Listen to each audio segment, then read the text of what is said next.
Katatapos nga lang ng blockbuster trade na nangyari sa Barangay Ginebra, San Miguel at ng Terra Firma Jeep na kung saan pinakawalan nga ng Barangay Ginebra, San Miguel ang kanilang legitimate big man na si Christian Standhardinger, kaya nagkakaproblema nga sila ngayon na maghanap ng big man. At ayon nga sa report, interesado daw itong Barangay Ginebra, San Miguel sa big man ng SMB na si Muala Tautua at pupuno sa pagkawala ni Christian Standhardinger dahil ang nakuha nga nilang big man si Isaac Go at si Ben Adamos ay hindi kahalintulad sa kay Christian Standhardinger na posisyon na inilalaro.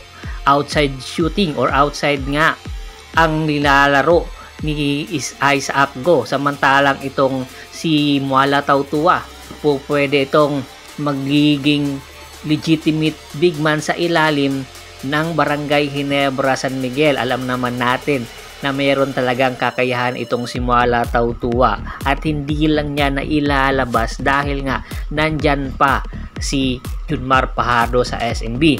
Kaya ang mangyayari, kukunin pala itong si Troy Rosario sa Blackwater Boxing dahil nga itong si Troy Rosario ay wala pang pinipirmahang kontrata. Oo, nag-iinsayo ito sa Blackwater Boxing. Anytime ay papasukin na nga neto ang free agent market. Kaya bago pa mawalan ng saysay ang kanilang rights kay Troy Rosario, gagawa ng isang 3-team trade na mangyayari. Si Troy Rosario magiging kapalit ni Muala Tautua papunta sa SMB. Tapos pagdating ni Muala Tautua sa Blackwater Boxing ay ititrade naman ito papunta sa Barangay Ginebra, San Miguel para maging kapalit ni Maverick Ahanmisi. Ito yun magiging sistema sa kanilang 3-team trade na mangyayari. Kumbaga, ang makukuha ng San Miguel Beermen ay itong si Troy Rosario na kung saan napakatagal na nga gusto nilang kunin sa Blackwater Boxing. Hindi nga lang maibigay-bigay dahil nga wala pang desisyon ang management. At ayon nga sa report, pinapapirma daw ito ng tropang Giga ng 5 years deal pag pumasok ito sa free agent market itong si Troy Rosario. Pero malaki ang tsansa na hindi ito pipirmahan ni Troy Rosario. Mas pipiliin pa neto ang SMC team kaysa bumalik sa tropang Giga na kung saan itinapon nga siya ng tropang Giga papunta sa Blackwater Boxing, especially itong si Chat Reyes. Alam naman natin na hindi gusto na ni Troy Rosario itong si Chat Reyes. Kaya naman isa sa mga manliligaw or masugid na manliligaw ngayon kay Troy Rosario itong San Miguel Beermen. Hindi kayang pigilan ito ni Jeff Carriazo. Kinakailangan talagang pakawalan na ito bago pa sila mawalan ng saysay ang kanilang rights kay Troy Rosario at pasukin na ang free agent market. Malamang sa malamang pakikinabangan pa ng Blackwater Boxing itong si Maverick Ahanmisi na kung saan nakapaglaro rin ito sa ilalim ni Coach Jeff Carriazo noong head coach pa ito ng Converge Fiber Xers. Kaya hindi katakataka na malaki ang posibilidad na ang magiging destinasyon nga ni Troy Rosario ay ang San Miguel Beermen. Opo, malaking bagay si Troy Rosario sa San Miguel Beermen at itong si Maverick Ahanmisi ay ang magiging destinasyon ay ang Blackwater Boxing na kung saan mas malaki ang tsansa na makakakuha siya ng minuto at mai-improve pa niya ang kanyang laro at mga arsenal kung nasa Blackwater Boxing ito at kay Coach Jeff Carriazo bago pa man ito magretiro. Alalahanin natin hindi na bumabata itong si Maverick Ahanmisi at si Troy Rosario. Samantala, lipat tayo sa San Miguel.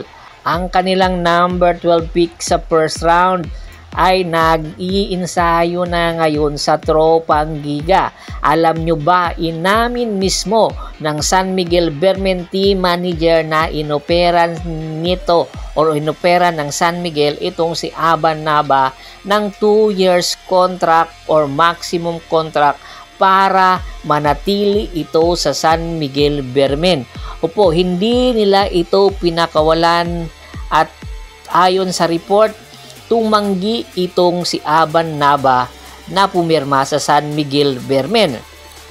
Marami rin ang nagsasabi kaya tinanggihan nitong si Aban Naba ang pagpirma sa San Miguel Beermen at nag-try out sa ibang koponan, especially sa tropang Giga, dahil nararamdaman nga ni Aban Naba na wala siyang magagawa or makukuhang minuto kung pipirma ito sa San Miguel Beermen. Bagkos ay nag-ensayo ito sa tropang Giga at nag-try out for possible spot dahil alam niya, nararamdaman niya na kailangan siya ng tropang Giga. Kanya lang, naghahabol nga ngayon ang San Miguel Beermen dahil nga once pala na meron ka ng offer na contract ay hindi ka basta makakatanggi. Kung sakaling lilipat ka ng ibang koponan ay ang rights pa rin sa'yo or mayroon rights pa rin sa'yo yung mother team mo, which is ang San Miguel Beermen. Kaya ito ngayon ang magiging problema ng tropang Giga kung sakasakaling ang pumirma itong si Aban Naba. Kinakailangan nila na magbigay ng trade asset papunta sa San Miguel Beermen para makapaglaro ito ng tuluyan. At yan ang ating aabangan, ang mga negotiation na gaganap. Bago pa man natin tapusin ang ating kwentuhan, shout out muna tayo sa ating mga solid na followers kay Sir Malyari Mascareñas, Jervin Chris ng Barangay Bangkel, Villarreal, Western Samar, Gerald Di Guzman, Ronaldo San Gabriel, Anisa Puno, Kagawad Katsakino Dukusin ng Hagonoy, Bulacan, Adrian Dulay at sa Dulay Family, Ronald Bersubidad, Jan David Golapa, Anthony Laquialon. Marami pong salamat sa walang sawa niyong pagsuporta. Pakibisita na rin po ng Facebook fanpage ko. Paki-like, paki-follow, paki-share ganoon din po sa YouTube channel ko. Hanggang sa muling kwentuhan, maraming salamat po.